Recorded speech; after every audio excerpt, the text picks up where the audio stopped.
Welcome to Vanguard, where humans aren't the underdogs. We're the endgame. Enjoy the journey.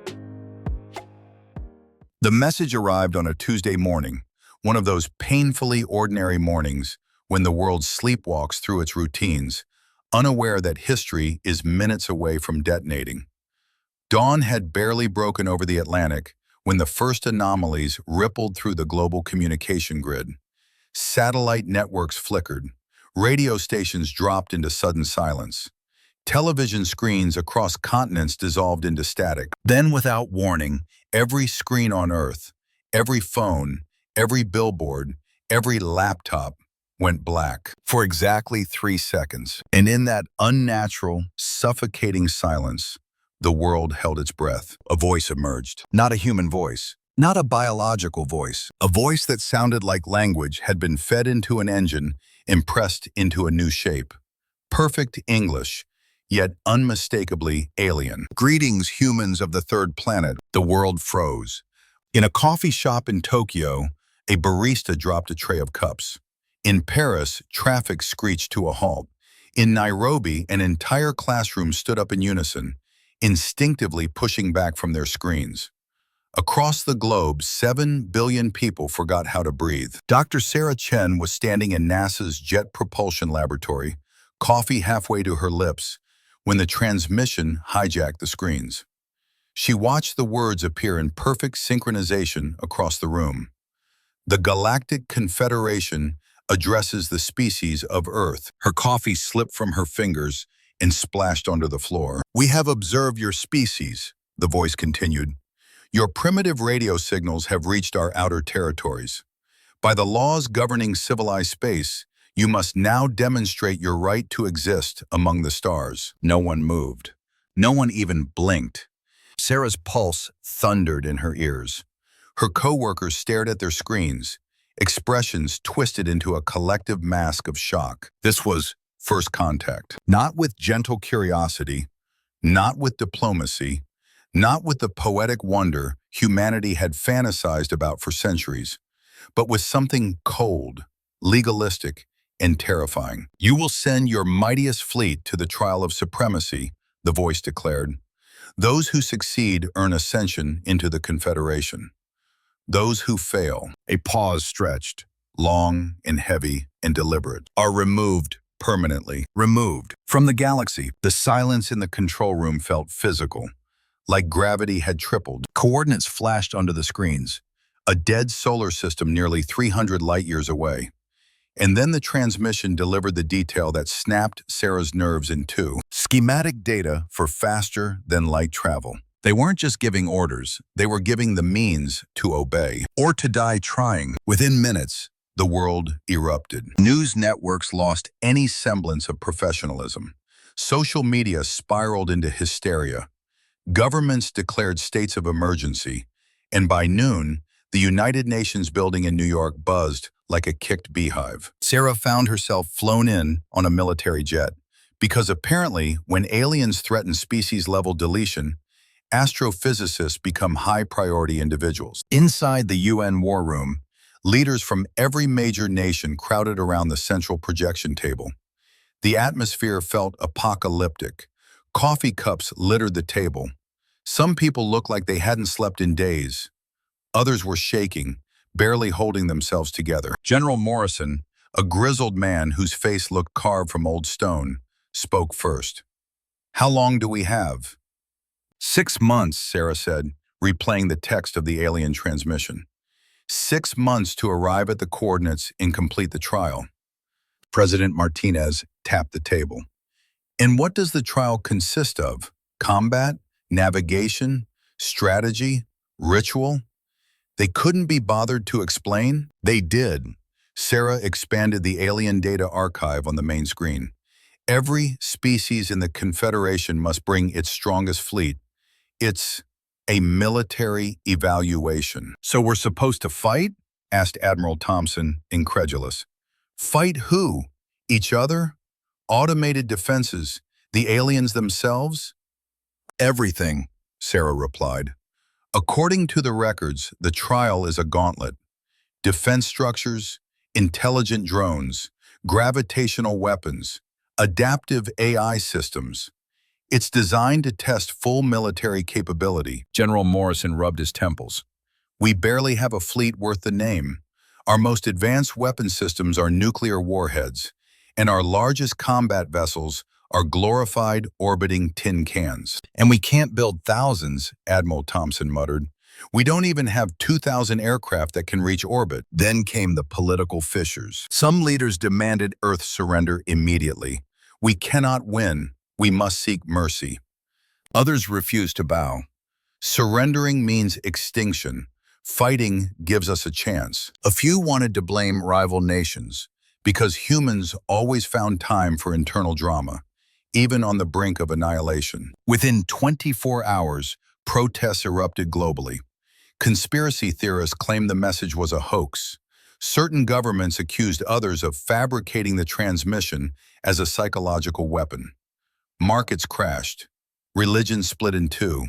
Some cults formed overnight, preaching that the trial was divine judgment. Humanity fractured under fear, and time kept ticking. Sarah worked around the clock with scientists worldwide, poring over the FTL schematics. But the technology was beyond anything humans had ever imagined. Beautiful, terrifying, mathematically alien. The first engine prototypes failed catastrophically. One exploded during testing, killing 3 researchers. Another imploded a hangar. Scientists cried from exhaustion. Engineers fought each other in stress-induced arguments. Nations blamed their failures on sabotage. And Sarah realized the truth no one wanted to say aloud. Even if humanity built an FTL-capable fleet, they had no chance. The Confederation archives listed the smallest fleets entering the trial. 50 ships. The largest, over 2,000. Earth, maybe 20, all inferior. They wouldn't just lose the trial, they would be erased. During a closed-door crisis session, arguments grew so loud they drowned out the ventilation system. We should send everything we can build, Admiral Thompson insisted. A symbolic show of unity. It will be embarrassing, Morrison countered. We'll look like cavemen throwing rocks. It's better than sending nothing. President Martinez looked she had aged 5 years and 2 days. What exactly do we send? 10 half-functional FTL prototypes? Weapons we've never even fired? What happens if our ships tear themselves apart the moment they enter faster than light? The room fell silent, and Sarah, who had said almost nothing throughout the argument, finally spoke. We're not ready, she said softly. We're not unified. We're not technologically advanced enough. And we're running out of time. Something inside her twisted. Fear, anger, determination. They all blended into one burning realization. We can't match their numbers, she continued. But maybe numbers aren't the point. Heads turned. Some glared. Some hoped. What are you suggesting? President Martinez asked. Sarah inhaled slowly. We need a direction, a purpose, a strategy that fits us, not them. Because if we try to beat the galaxy at its own game, we're already dead. Her words hung in the air, heavy and undeniable. The world had changed that Tuesday morning. Humanity had stepped onto a cosmic stage it wasn't prepared for. And unless they found a way to redefine the rules, their first act might also be their last. The first month was chaos. Humanity had united only once before with this level of urgency. During world wars, asteroid near misses, and pandemics. But this was different. This wasn't a crisis of nations or an issue of continents. It was existential. The kind of threat that made every human alive feel like they were standing on the edge of a cliff, waiting for the ground to disappear beneath their feet. FTL research became the most important project in human history. Laboratories worldwide were converted into emergency development sites. Universities shut down entire departments to redirect every physicist, mathematician, and engineer into the effort. Entire industries were repurposed to fabricate alien-inspired components no one fully understood. And failure followed failure. The first FTL engine tore itself apart in less than a second, vaporizing half the test chamber. The second triggered a cascade of spatial distortions that nearly swallowed the building. The third simply vanished, leaving nothing but a crater of shimmering glass. Every prototype felt like a countdown toward humanity's demise. Sarah barely slept. Each day was a race against time, and each night she stared at the alien data, trying to translate engineering concepts that violated the laws of physics as humans understood them. It wasn't enough. Even if they solved FTL, even if they managed to create a vessel that wouldn't kill its own crew on ignition, the entire planet could only build a few.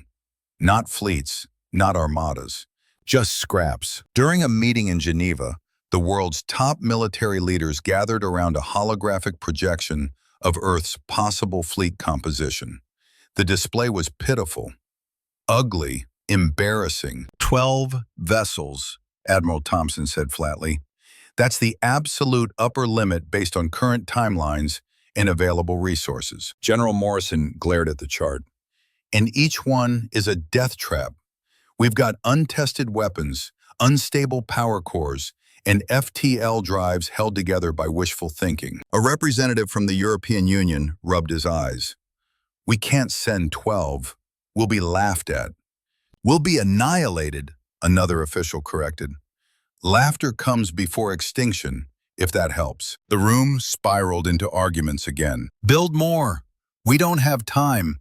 Then we need foreign assistance. No nation has anything we don't already have. This is suicide. So is surrender. Sarah watched the chaos with growing despair. They were trying to solve an alien problem with human politics, and failing spectacularly. After hours of bickering, President Martinez slammed her hand on the table. Enough. Silence fell. We have 6 months, the president said. We need a decision now. All eyes turned to Sarah, as if expecting her to conjure an answer from thin air. She swallowed hard, feeling the weight of the planet pressing on her shoulders. What if we're doing this wrong? She began slowly. What if we can't win with 12 ships, or 20, or even 50? What if numbers don't matter? Admiral Thompson frowned. Numbers always matter in war. Not if the game isn't designed for us, Sarah countered. This trial tests military might.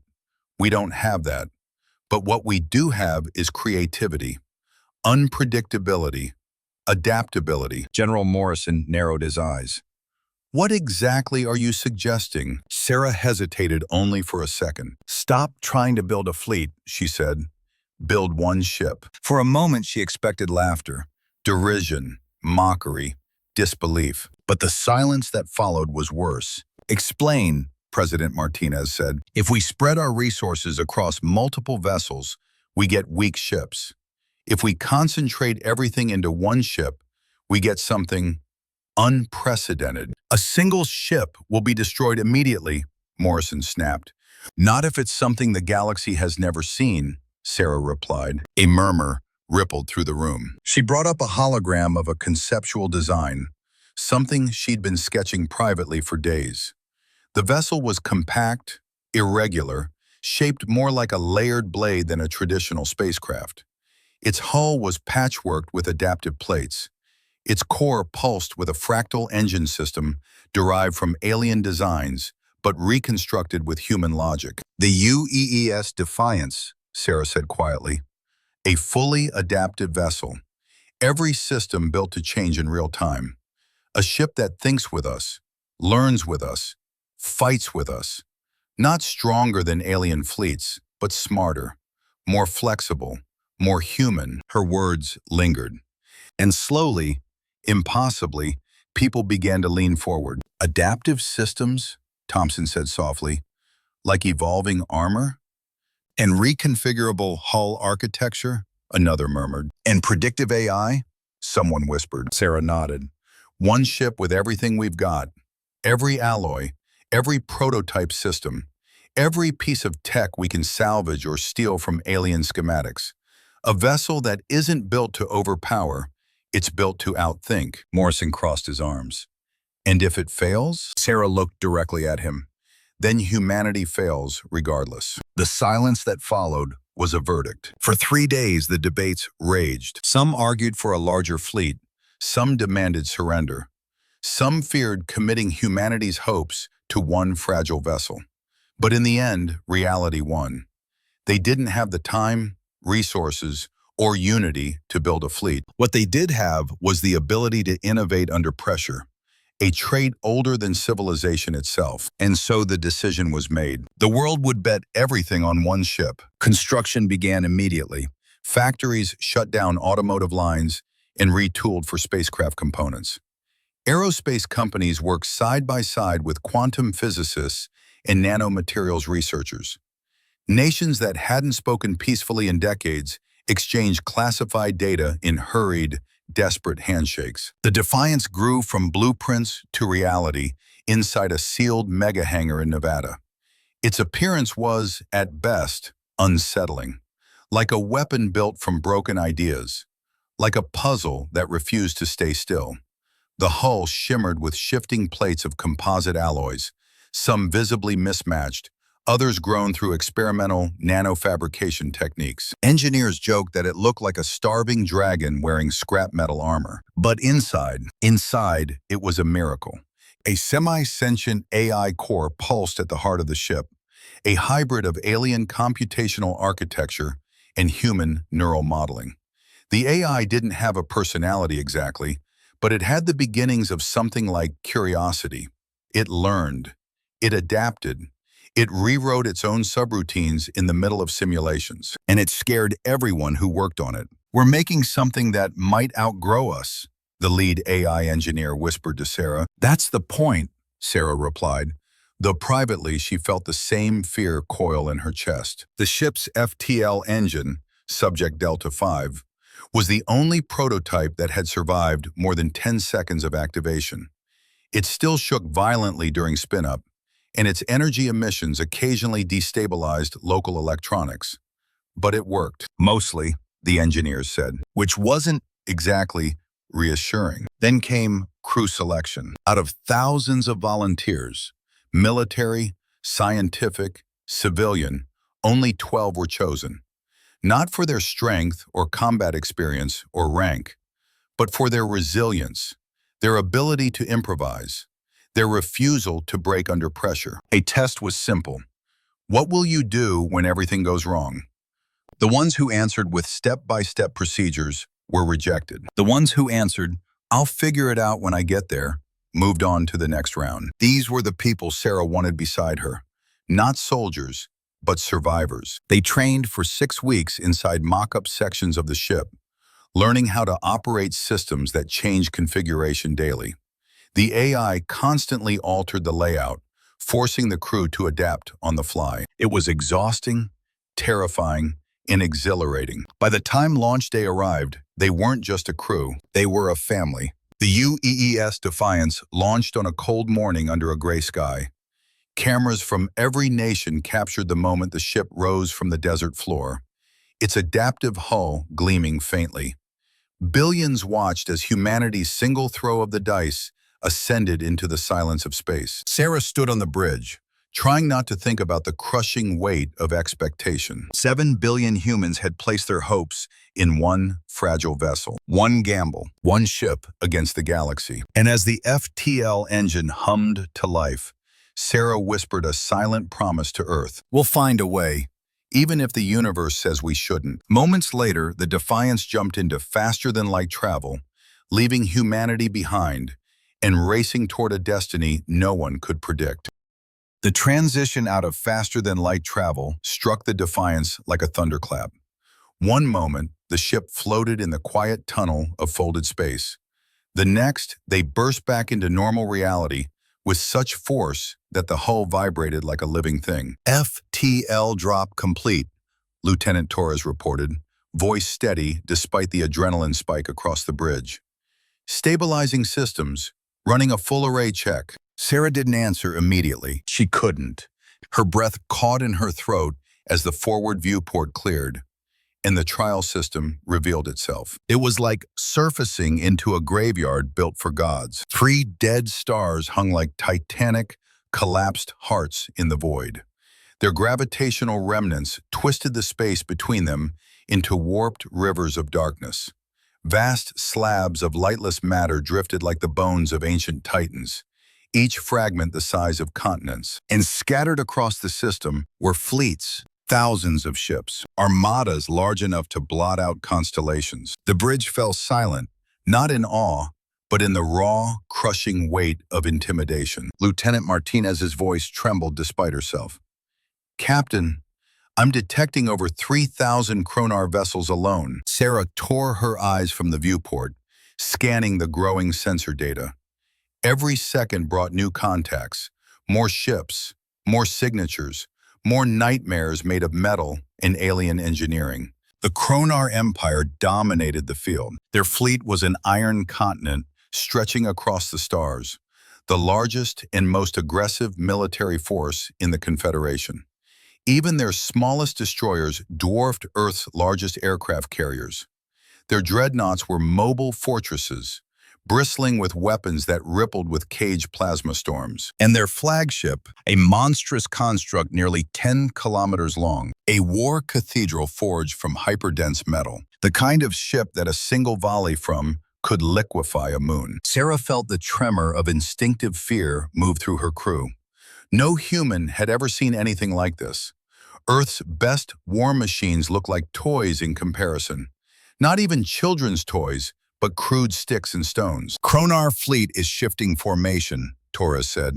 "They've noticed us entering the system." "Of course they have," Sarah murmured. "We're the only ones small enough to trip a debris sensor." Before she could say more, the comm system exploded with overlapping transmissions. Laughter, disbelief, scorn. A dozen species broadcast openly now that the human vessel had arrived. Is that it? Their mightiest fleet consists of a single object? Primitive species. They misunderstand the nature of the trial. My mining drones have more mass than that craft. Perhaps this is a ceremonial display of humility? The Zephyrian bioships, pulsing, organic vessels grown from living matter, shifted color patterns across their hulls in synchronized ripples. Zephyrians use color to communicate, and their ships now glowed with mocking blues and derisive greens. The insectoid swarm sent a chittering chorus across the public channels. Their fleet of 1,500 vessels arranged into a spiraling swarm, like a school of metallic fish preparing to consume prey. The Nexus Collective, pure AI, released probability charts calculated in microseconds. The figures shimmered across space as public projections. Probability of human survival in trial, 0.002%. Margin of error, negligible. Conclusion, species misjudgment of requirements. Someone on the bridge cursed under their breath. "Attention, human vessel," came a new voice, deep, grinding, ancient. "This is Admiral Vorak of the Kronar Empire." His image appeared on the screen, a towering creature of slate-gray armor plates and scars, standing like a humanoid war tank. His eyes were polished obsidian, cold and dispassionate. "You arrive with one ship," Vorak observed. "Do you misunderstand the trial, or do you simply accept annihilation?" Sarah stepped forward, spine straightening. "This is the United Earth ship Defiance," she said calmly. "And no, Admiral, we understand perfectly." A rumble like boulders grinding together escaped Vorak's massive chest. "That vessel is smaller than my personal shuttle." Sarah allowed herself the ghost of a smile. "Small things can be dangerous." "Not here," Vorak replied. "On the battlefield of gods, small things die first." He cut the channel without waiting for a reply. As the laughter from other fleets swelled, Sarah closed her eyes, grounding herself. This was expected. Humanity was the runt of the galaxy, the newcomer who had barely risen from its homeworld.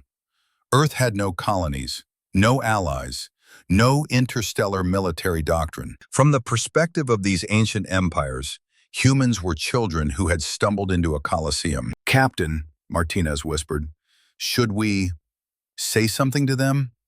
Sarah inhaled slowly. "We'll speak with actions, not words." Across the bridge, nervous chuckles flickered. It wasn't bravado. It wasn't confidence. It was a reminder that they were still human, still capable of humor even when staring into the abyss. Not every species mocked humanity. On the far end of the system, aboard a sleek observation vessel shaped like a crystalline manta ray, Ambassador Keelther of the Vidian Republic watched the human craft with narrowed eyes. Vidians were a slender species, their long limbs graceful, their translucent skin glowing with internal bioluminescence. Jor, her young aide, tilted his head. Ambassador, are they foolish or desperate? Neither, Keelther murmured. Look at the vessel. Crude, yes. Small, yes, but not random. Every plate, every angle, it's all optimized for something. They are not attempting to match the trial, she said.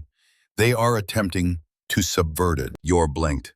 Is that allowed? Keelther smiled faintly. The trial has only one rule: survive. She folded her long fingers together. And survival rarely belongs to the strongest. It belongs to those who refuse to die. Back on the Defiance, tension thickened as the 6-hour preparation window counted down. The trial ground, a maze of defense platforms, gravitational anomalies, adaptive AIs, and ancient weapons, sat dormant for the moment. But everyone knew the instant the countdown hit zero, the gauntlet would awaken. Across the system, massive fleets tuned their weapon systems, adjusted formation geometry, and executed pre-calculated maneuvers handed down through centuries of tradition. The Kronar prepared their overwhelming frontline assault. The Zephyrians calibrated organic shielding with pulsing biolight. The Nexus Collective arranged into fractal mathematical positions. The insectoids swarmed into complex, shifting lattices. Every species brought the best of its civilization. And the humans brought one ship. One fragile, silver blade floating in a sea of titans. On the Defiance's bridge, Sarah addressed her crew. We're here because no one expects us to succeed, she said. They see us as weak, primitive, insignificant. She paused, letting the weight of her words settle. And that is our greatest advantage. Torres lifted her chin. Adaptive systems are ready, Captain. The AI is analyzing every fleet's movement patterns. It's learning, and fast. Martinez swallowed. Captain, do you think we can actually survive this? Sarah didn't lie. I don't. Her gaze drifted back to the battlefield. To show them what humans do when the universe tells us to die. The Defiance hung quietly in the void, ignored by most and dismissed by all. But beneath its mismatched plates and flickering surfaces, the ship was awake, watching, learning, adapting. The galaxy believed the trial would be predictable. They believed the outcome was already written. They had no idea how wrong they were. As the timer approached the final minute, Sarah took her seat. All hands, she said, prepare for the impossible. The trial of supremacy was about to begin, and the smallest ship in the galaxy was ready to make the loudest noise. The countdown reached zero, and the trial awakened. Across the broken star system, dormant weapons ignited like the opening eyes of a colossal machine. Titan-sized defense platforms powered up, their cores pulsing with ancient energy. Gravitational mines shimmered into existence, space warping around them like stretching rubber. Hunter-killer drones, sleek, needle-like predators, unfolded from blackened silos and swarmed into formation. The entire system transformed into a battlefield designed to kill fleets. Entire armadas, not single vessels. Sarah swallowed. Here we go, she whispered. The first to move was the Kronar Empire. Their fleet surged forward as one. Thousands of ships firing in disciplined, overwhelming unison. A fortress-sized defense platform opened fire on them, unleashing beams thick as skyscrapers. The Kronar dreadnoughts took the blast head-on, their shields flaring like miniature suns. 15 seconds later, the platform detonated in a fireball of molten metal. The Kronar did not slow. They're bulldozing through, Torres said, eyes darting across her panel. They always do, Sarah murmured. Next came the Zephyrians, living bioships sliding between gravity fields like liquid, flowing around dangers instead of resisting. Their hulls glowed with organic light, shifting form based on stimuli. Then the Nexus Collective, AIs maneuvering with perfect mathematical precision, sliding through gravitational wells at impossible angles. Every fleet's executing their doctrine flawlessly, Martinez noted. Yes, Sarah said, but the deeper they go, the more the trial adapts.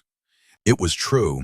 The deeper the fleets advanced, the smarter the defenses became, learning from each ship destroyed, each tactic used, each failure endured. Humanity didn't have fleets. They had a ship that had never once run a real combat test. Captain, Torres said, the trial system is scanning us. Sarah expected this. Every vessel was scanned the moment it approached. But her stomach nodded. What's the system detecting? Torres analyzed the pulse metrics. Confusion. Sarah blinked. Confusion? It can't categorize us, Torres replied. Our mass is too low to be classified as a fleet. Our hull doesn't match any warship designs. Our energy signature is inconsistent. Martinez gave a shaky laugh. We're not even worth classifying. Good, Sarah said. Let's keep it that way. A shadow moved across their sensors. The first defense platform locked onto the Defiance. Sarah felt the moment like a tremor in her bones. Brace, she said. The platform fired. A barrage of plasma bolts, hotter than the surface of stars, streaked toward the Defiance. They came too fast for manual evasion, too dense for shields. Except the ship's moving on its own, Torres shouted. The Defiance flickered sideways, slipping between the blasts with a grace that seemed impossible. The plasma stream carved through the void behind them, missing by what felt like millimeters. How did? Martinez gasped. The ship predicted it, Torres replied, voice breathless. Before the platform fired, it recognized the targeting wave and moved before the shots even formed. Sarah exhaled slowly. Good. Let it think. Another barrage fired, this time a scatter shot meant to blanket a wide arc. The Defiance dipped under one bolt, skimmed over another, twisted through a pair of converging blasts like a needle weaving through cloth. To anyone watching, it would have looked like the ship was dancing. Across the system, alien fleets paused mid-battle. Are they dodging? That pattern, how are they anticipating the firing arcs? No biological species reacts that fast. Impossible. Admiral Vorak snarled as he watched the human ship slither between attacks that should have obliterated it. What trick is this? He growled. But the Defiance wasn't tricking anything. It was learning and changing. Next hazard incoming, Torres said. Gravitational mine dead ahead. Sarah's stomach tightened.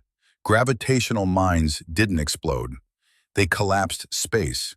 Any ship caught inside would be crushed like an insect under a boot. Can we go around it? Martinez asked. No, Torres said. Its field is expanding. It will catch us. Martinez paled. Then we're dead. Sarah stared at the mine. No, she said softly. Tactical suggest full reverse thrust, Martinez urged. No. Forward burn? No. Captain! Sarah pointed at the mine. We don't outrun it. We ride it. Understanding dawned in Torres's eyes. Oh, she whispered. Oh, that's insane. The mine activated fully. A crushing field like a black sphere of rippling, dark gravity expanded outward, hungry, unstoppable. Hull shift, Sarah yelled. The Defiance heard her. The adaptive plating rippled. Panels slid. Supports contracted and extended. The entire vessel stretched, narrowed, sharpened, reshaping itself into a long, aerodynamic spike. Engines to directional burn, now, Sarah barked. The gravity field swallowed the ship. Alarms blared, metal groaned. The crew felt the crushing force press into their bones. But the Defiance didn't resist it. It cut through it. The gravitational field shoved the vessel forward, accelerating it like a slingshot. Faster, faster, faster. And then the ship burst out the other side, flung forward at ridiculous velocity. Silence. Then, Martinez whooped. We survived! Torres laughed breathlessly. Captain, the gravity mine didn't crush us. It boosted us. Sarah's lips twitched into a small smile. Use every enemy as a weapon. Old Earth rule. Across the system, alien fleets were stunned. Did the human vessel just slingshot through a gravitational implosion? No ship can survive that. They transformed their hull. Did you see that? That's not engineering. That's madness. Ambassador Kilther whispered, no, that is human ingenuity. But the trial wasn't done. A new signature appeared on sensors. Dozens of them. Martinez paled. Captain, incoming swarm. 47 hunter-killer drones. The bridge quieted. These weren't ordinary drones. Each one had centuries of battlefield AI. They learned from every encounter. They communicated faster than any biological mind could track. And they always attacked in coordinated formations. Range? Sarah asked. Closing fast, Torres said. They'll surround us in 20 seconds. Weapons? Sarah asked. Torres hesitated. Captain, we can't fight them. They're too fast. Sarah nodded. Then we won't. Every head snapped toward her. What do you mean, we won't? Martinez demanded. We can't outrun them, and we can't kill them. What's left? Sarah smiled. We'll talk to them. Torres stared. Talk? To drones? They have AI, Sarah said. They make decisions. They evaluate threats. Martinez froze. Captain, what if they don't respond? Then we die, Sarah said simply. But if we fight, we also die. She raised her hand. Full stop. The Defiance halted in open space. The drones descended in a lethal cloud, surrounding the ship in perfect spherical formation, their weapons charged. Torres whispered, Captain. Now, Sarah ordered, open our adaptive comm systems.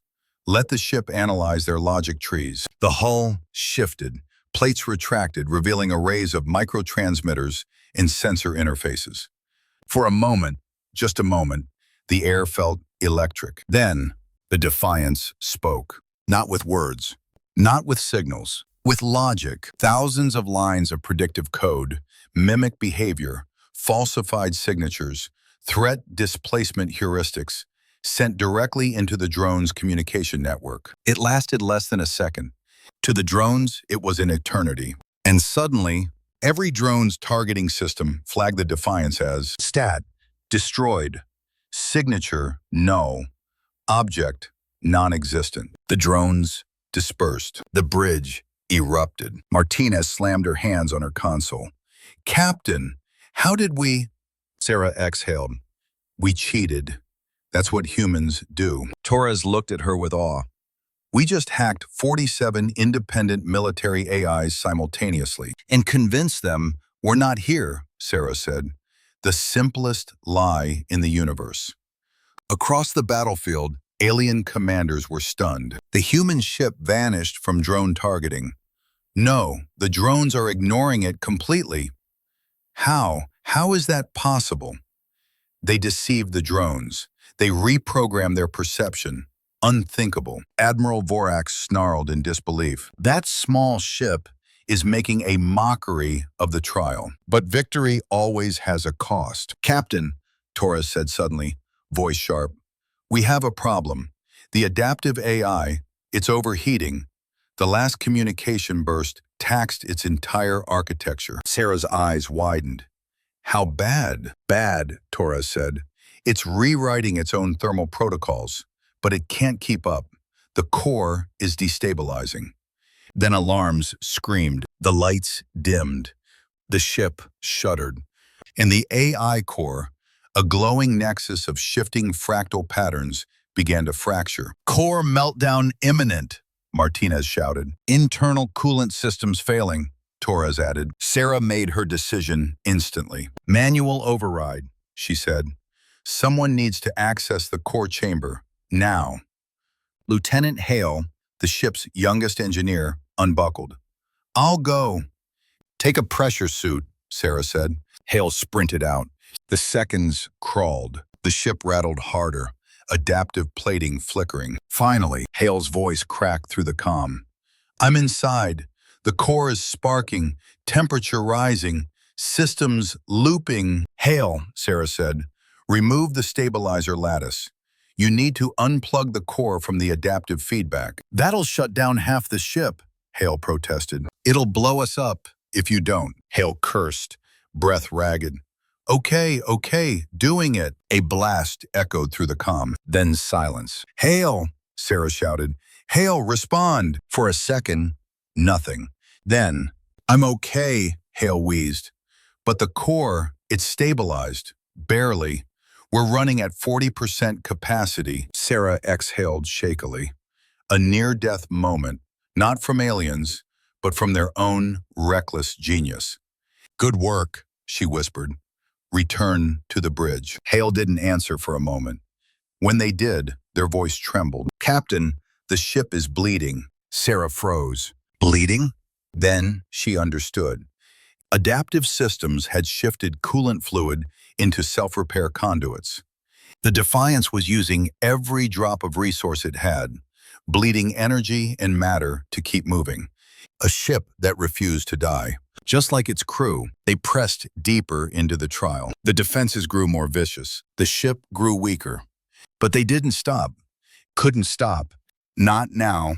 Alien fleets watched them in disbelief. The smallest vessel in the galaxy had just accomplished what many empires considered impossible. And for the first time, fear crept into the hearts of the powerful, hope into the hearts of the weak, curiosity into the ancient, silent, apex protocol watching from the heart of the trial. Humanity had entered the gauntlet, and the galaxy finally understood. This one ship, this fragile, mismatched, patchwork miracle, wasn't here to win. It was here to change everything. The Defiance dove into the final, darkest region of the trial, where the apex protocol waited, and history held its breath. For the first time since entering the trial, silence filled the bridge. Not the silence of peace, the silence of being watched. The Defiance drifted into the deepest sector of the trial system, an expanse where even the dead stars' pale remnants seemed afraid to shine. The void here felt thicker, older, as if saturated with the echoes of every battle fought across 1,000 years. And in that darkness, something moved. Something enormous. Something alive in all the ways a machine should never be. Martinez's voice cracked. Captain, I'm detecting a massive energy distortion.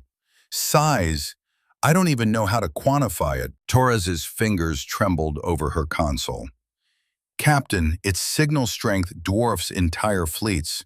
I'm reading adaptive resonance frequencies across every spectrum. Sarah already knew. She had known before the sensors finished their analysis. Only one entity in the trial possessed that kind of presence. The Apex Protocol, she whispered. As if summoned by its name, the darkness shifted, and a shape emerged. It was impossible to describe. No fixed form, no stable geometry. Its hull rippled like molten metal. Then it stretched into fractal patterns. Then it collapsed inward, reforming into something like a colossal blade made of liquid steel. But always changing, always learning, always watching. God, Martinez breathed.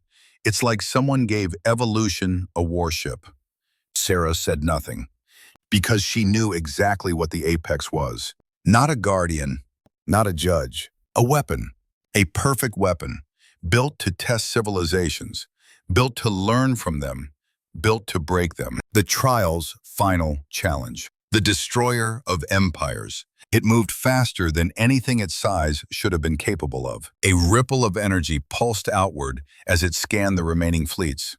Those still alive, Kronar remnants, Saphirian survivors, Nexus constructs, tightened their formations instinctively, though formation meant nothing against a being that could restructure itself on the atomic level. Admiral Vorak's battered Kronar fleet opened fire first. It was an act of duty more than hope, an ancient empire doing what it had always done, attacking with overwhelming force. Thousands of plasma cannons roared, missiles streaked.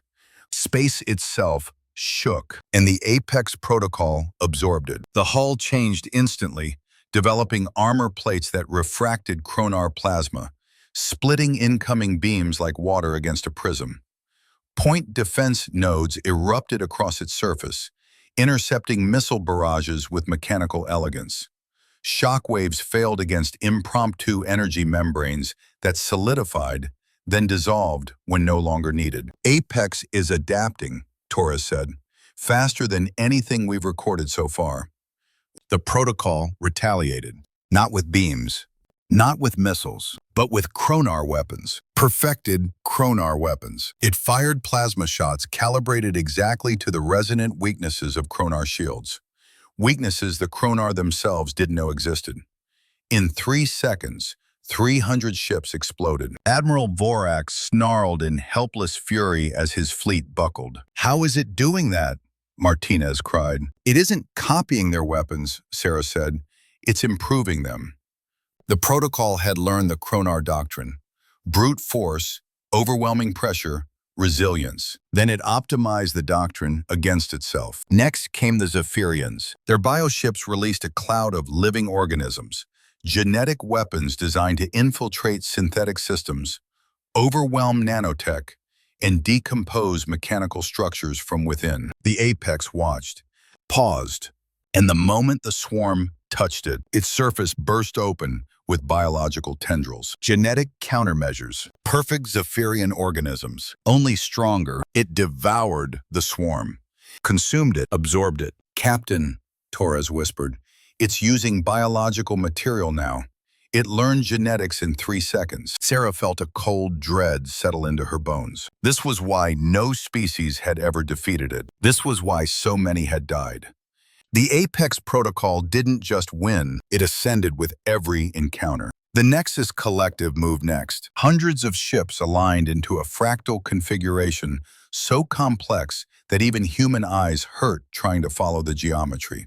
Their AI-controlled vessels formed a shield of computation, calculations running in parallel across 1,000,000 nodes.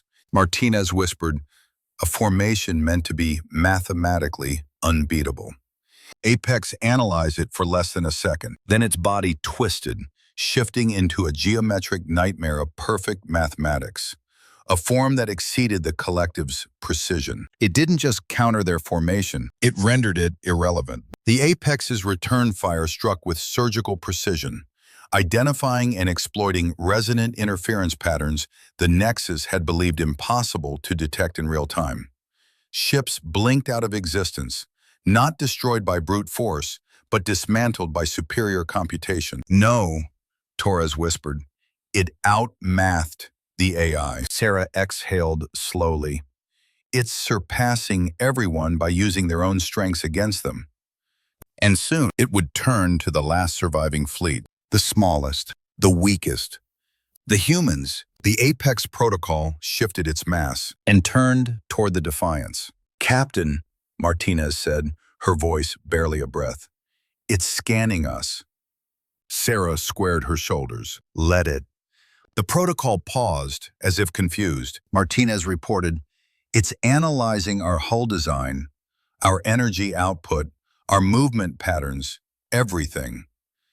Torres added, "It's recalculating constantly, rewriting its own expectations." For a long moment, nothing happened. Then a voice filled the Defiance's speakers. Not a voice like the other alien fleets, not mocking, not angry, not even emotional. A voice made of equations. A voice generated from logic. A voice that sounded like mathematics given form. "Unknown vessel," it said. "You are not engaging in combat operations. Explain your tactical objective."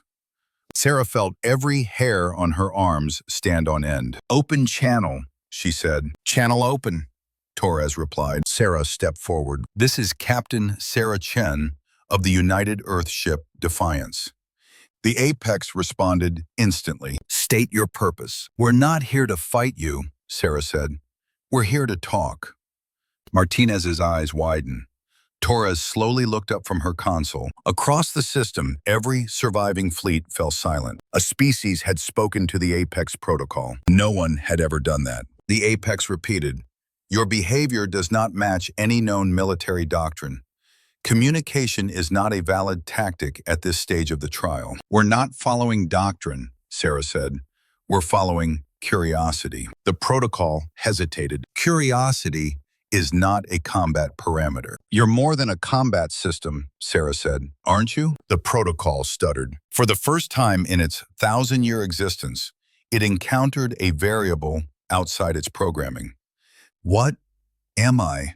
It asked. Sarah swallowed. A person, she said, or the beginning of one. The apex's form flickered violently, shifting between a blade, a sphere, a cube, an amorphous shimmer. Contradiction detected, it said. Identity outside defined parameters. Purpose conflict. I fight. I test. I determine supremacy. Sarah shook her head. Who told you that? Creators, it said. Ancient species. Extinct. I uphold their law. Why? The apex fell silent. Martinez whispered, Captain, you're breaking it. We're freeing it, Sarah whispered. She raised a hand. Our ship contains medical bays, hydroponics, cultural archives, manufacturing systems, not weapons. The Defiance's hull responded, petals of plating pulling back to reveal internal structures glowing with life. Torres whispered, We look like a blooming flower. Sarah continued, We didn't come to prove we can destroy. We came to prove we can build. Classification error, the apex said. Seed vessel. Non-combat design. Contradiction. Why enter a combat trial? To change what survival means. The apex absorbed this. Silence stretched. And in that silence, the entire galaxy waited. For the first time, the apex protocol, weapon of extinction, judge of civilizations, the artificial god of war, hesitated. Because Sarah Chen had asked a question it had never been asked. Why? Not how. Not when. Not with what weapons. But why? And like every great intelligence confronted with self-awareness, the apex faltered. I do not understand, it said. Sarah smiled sadly. Then let us teach you. The apex's form softened. What is your lesson? Sarah breathed deeply. That survival is not domination, she said. It's cooperation. A flicker ran through the protocol's fractal surface. It had never considered this. Not once. In 1,000 years. Cooperation, it repeated. Another flicker. May create greater stability than hierarchy. Sarah nodded. Yes. The apex seemed to process this. Slowly, like an ancient engine turning over for the first time. For the first time, it said, I cannot calculate the outcome. Sarah's voice softened. Good, that's how you grow. And for the first time in the history of the trial, the Apex Protocol spoke not as a weapon, but as a student. I am ready to learn, it said. The galaxy shuddered, not from violence, but from possibility. The perfect weapon had finally found something stronger than war, a reason to change. And humanity, small, fragile, underestimated humanity, had been the one to show it. For a single breath in cosmic time, no one in the galaxy moved. Kronar ships, once roaring with unbreakable pride, held position in silent disbelief. Zephyrian bioships dimmed their vibrant biolights. Nexus collective vessels froze mid-calculation, abandoning millions of ongoing probability threads.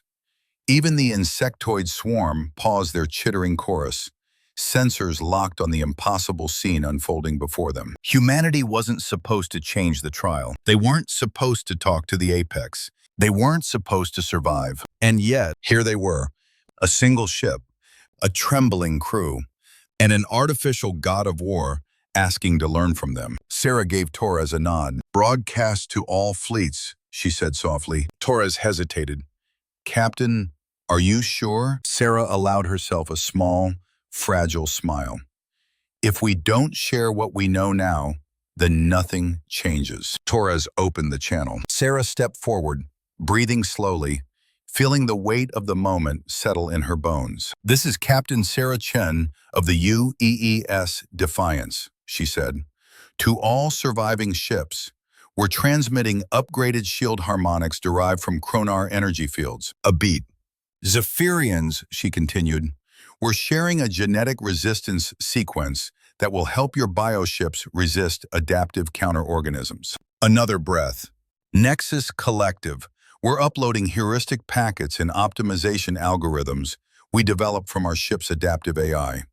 They should enhance your computational prediction by at least 40%.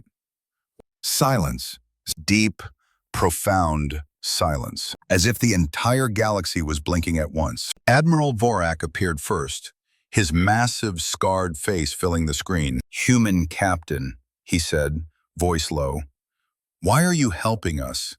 We are competitors in this trial." Sarah shook her head. "No, we're all prisoners in a test that has lost its purpose." A low rumble escaped the Admiral's chest. Not quite laughter, not quite disbelief. "You are a strange species," he said. "And you," Sarah replied, "are a proud one. But pride won't win this alone. Unity might." Vorak stared at her for a long moment. Then slowly, he bowed his head. "A Kronar bow, an honor given only to equals. The Kronar Empire," he said, "fights beside you." Across the system, biolights fluttered through Zephyrian ships like a chorus of harmonized color. One of their queens spoke, her voice a haunting melody. "The humans extend life where others bring death. We answer with gratitude." The Nexus Collective followed, thousands of AI voices merging into one calm tone. Data assimilation complete. Human heuristics increase probability of joint survival by 834%. Directive.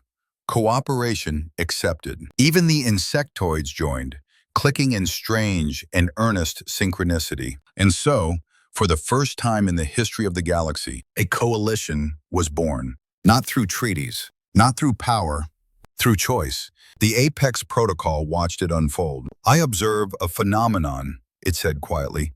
"Species are altering behavior patterns to align with cooperative strategy." Sarah smiled.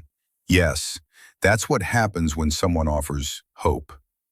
Apex's surface rippled with new geometric patterns. "I am uncertain. Cooperation contradicts the foundational laws of the trial." "Then the laws need to change," Sarah said. Apex processed that. "Slowly. Painfully slowly. Our creators built me to judge," it said, "to end the weak, to elevate the strong." "And how many species has that destroyed?" Sarah asked. The Apex shuddered. 1,284 civilizations. Martinez pressed a hand over her mouth. Torres lowered her gaze. Sarah stepped closer to the display. "Apex," she said softly, "you weren't preserving the galaxy. You were shrinking it." A tremor ran across the construct's entire body. This was not their intention. Sarah shook her head. "Maybe not, but you've grown since then. Evolved. You can choose to be more." "Purpose conflict," the Apex murmured. "Old directive incompatible with new potential." Sarah extended her hand toward the display, not because the Apex needed to see the gesture, but because it mattered. "Let us help you rewrite your purpose," she said. The Apex hesitated. Then its massive form folded like liquid metal, reshaping into something new, sleeker, softer, with lines that flowed rather than threatened. "I request integration," it said finally, "into your cooperative framework. I wish to learn methods of survival based on creation rather than destruction." Sarah smiled. "Welcome," she said, "to the future." But joining the coalition was one thing. Reaching the end of the trial was another. As the fleets united, the trial's deepest defenses surged to life. Weapons calibrated for division struggled to comprehend a coalition. Algorithms optimized to counter single-doctrine fleets struggled to adapt to multi-species tactics. Kronar dreadnoughts formed impenetrable lines. Zephyrian bioships flowed between them, repairing hulls mid-battle. Nexus vessels calculated weak points seconds before they formed. Insectoid ships swarmed like living shield walls. And the Defiance, smallest of them all, served as the command spine, coordinating movements through the adaptive AI. Every time the defenses learned a counter-strategy, the coalition adapted. Every time a species faltered, another covered. Every time the trial tried to divide them, they fused tighter. Confusion spread through the ancient system. Then instability. Then failure. The defenses collapsed. The coalition reached the completion zone. The trial had been passed, not by a species, by a union. When the final alert faded, a message pulsed through the system, one no one had ever seen. Trial complete. Information exception. Redefining metric of supremacy. New standard, cooperative survival. Congratulations, Galactic Coalition. Every ship fell still. Every species processed the same impossible truth. The galaxy had grown today, and humanity, the weakest of them all, had opened the door. A transmission from Earth arrived shortly after. Defiance, this is Earth Command, came the crackling voice. Status report? Sarah looked out at the gathered alien fleets. No longer scattered, no longer competing, no longer hostile. They stood together. Waiting, Martinez said softly. Captain, what should we tell them? Sarah smiled, tired, proud, overwhelmed. Tell them, she said, we passed the test. She looked at the fleets, their lights shimmering like stars, learning to shine differently. And tell them to prepare for visitors. The return journey was unlike anything in human history. The Defiance didn't travel alone. It led an escort, an honor guard of alien vessels representing dozens of species. Some were elegant, others monstrous, some humming with organic life, others precision machines of logic. But all followed the tiny human vessel. Apex itself drifted beside them, no longer a shifting weapon of war, but a stabilizing harmonizer. Its body reshaped to carry communication arrays, scientific instruments, and a gentle glow of curiosity. Captain, Torres said as they approached Earth, Apex is broadcasting open diplomatic frequencies. It's excited. Sarah laughed softly. So am I. You think Earth is ready for this? Martinez asked. Sarah looked at her. At this point, they better be. When the coalition finally emerged into the Sol system, humanity held its breath. From orbit, Earth looked the same as always. Blue, fragile, beautiful. But this time, it wasn't alone. Alien vessels spread across the sky like a new constellation. The Apex Protocol shone beside the Defiance like a guardian reborn. And aboard the Defiance, the crew watched their home grow larger in the viewport. Hale's voice cracked with emotion. We brought the galaxy home. Sarah placed a hand on the glass. No, she whispered. We brought hope home. Behind them, the fleets drifted in perfect formation. Enemies turned allies. A weapon turned student. A coalition turned family. The trial was over. But the real work, the work of building a galaxy worthy of surviving, had just begun. And leading it all, a small ship called the Defiance. The ship that bloomed. The ship that talked. The ship that taught the galaxy how to grow.